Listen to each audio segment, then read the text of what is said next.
Hi, this is Shadi, and today we're going to be discussing Daito Aikijujutsu throws.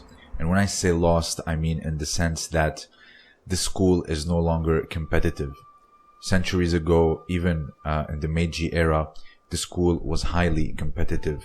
If you would read all the accounts of Takeda and his students, you would see that sparring was a normal part of the school. Shiro Saigo, who is one of the four guardians of the Kodokan, who comes from a Daito Aikijujutsu background. But a lot of the schools that sparred rigorously, a lot of them now are only concerned with keeping the name, preserving the tradition of the family, preserving the techniques that the families worked on, and also training the mind and the spirit. So to say that it is only just kata and to judge them by their current form, in my opinion, is very much unfair.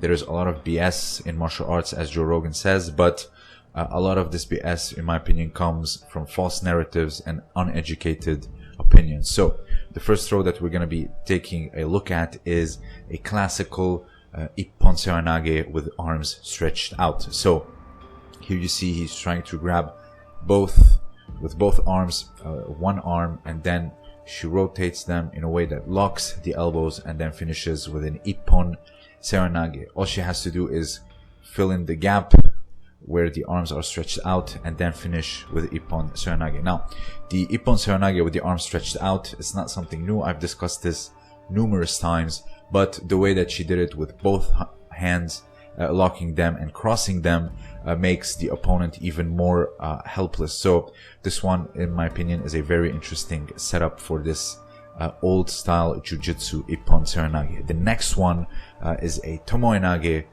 and here you see pummels the head and goes for Tomoe Nage. Now let me explain why this Tomoe Nage is actually brilliant. So here she pummels her head, which puts the aggressor in a wrist lock and then goes back into Tomoe Nage. Now, anyone who has learned some type of Aikido, you would know that this type of wrist lock where the wrist is turning towards you and upwards, your immediate instinct would be is to actually stand on your 2 feet, on the toes particularly, to reduce the pain. Now, what does this actually cause? Well, it's very simple but very important, and this will actually cause Kuzushi. Now, during Kuzushi, we are looking to put someone on the tip of their toes and then direct them in whichever direction we want to take them, and thus the throw becomes very easy. With this wrist lock, while he's grabbing the back of her collar and she pummels her head, she actually puts him on the tip of his toes, and thus something like Tomoe Nage becomes very easy to do, and it's coming from a strictly self-defense situation. Someone's trying to grab you from behind, you pummel your head, you can maybe grab the wrist and then lean back and take them for a ride. So this is why this Tomoe Nage setup is brilliant, because first it puts them in a wrist lock, and that wrist lock itself causes the Kuzushi you need for your Tomoe Nage. So the next throw is something that we might see in today's competitions actually, and that is a drop Katakuruma. Let's see it again. Obviously it comes from wrist grabs, very typical of Aikijujutsu, and then fills in the cap, and then notice how he doesn't grab the leg. Now, can this help in today's context of judo? I would say yes. So now with there's a little bit more loosening with the rules when it comes to leg grabbing. So this is very reminiscent of this one here. You can actually drop, fill in the gap, and then push with your wrist and your forearm and complete the throw in a dumping motion. And this one here, the old Daito throw, is very much reminiscent of this. So it can be useful even in today's age of Olympic judo. The setup obviously is different because you're going to be group fighting. There's no wrist grabbing, but everything else is strictly judo, and it can work. Here you can see your classical Sukuinage, the basic form of what we call Teguruma in the West. There it is again, one of the Gokyo throws. You just throw it. So as you can see, their repertoire of throws is actually very rich. It's not just those self-defense schools of strictly wrist locks and breath throws. when they sparred, they relied on a lot of these types of throws, judo-like throws.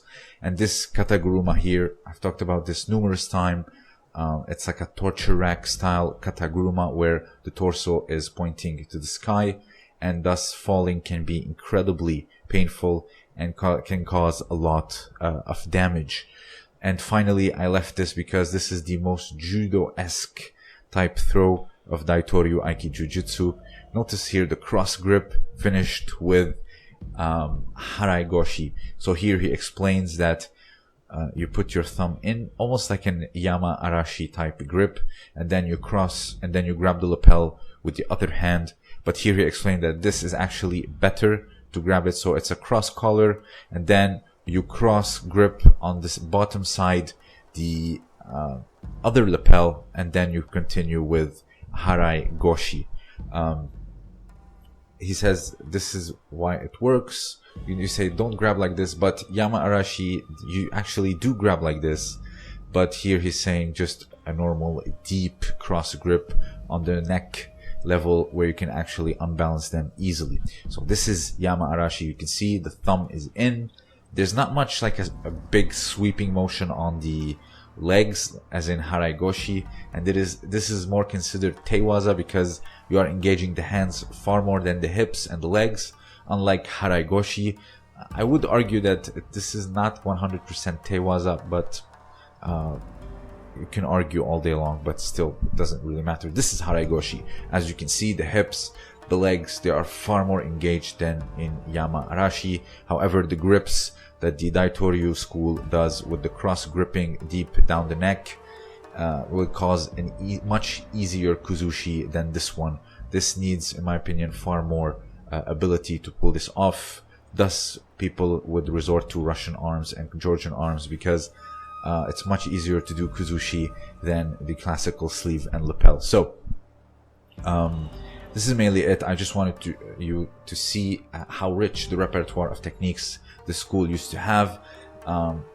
Historically speaking, they did a lot of sparring, they engaged in a lot of challenges, they produced a lot of tough guys, and it's, in my opinion, it's very unfair to judge them but by what we see today with the demos, because a lot of these schools, whether it's a Kenjutsu school, whether it's a Jujutsu school, or any type of Budo school today, many of them have changed the goal of their training, either, like I said, to preserve the family name, the tradition, to keep the lineage, show what they used to have, and also train the mind and the spirit, because these techniques are no longer needed for battle or warfare. Even like the army that train a lot of judo, etc., on the battlefield, in my opinion, very little judo is used because of the advancement of the weapons, but still you need to be very much versed in hand-to-hand combat,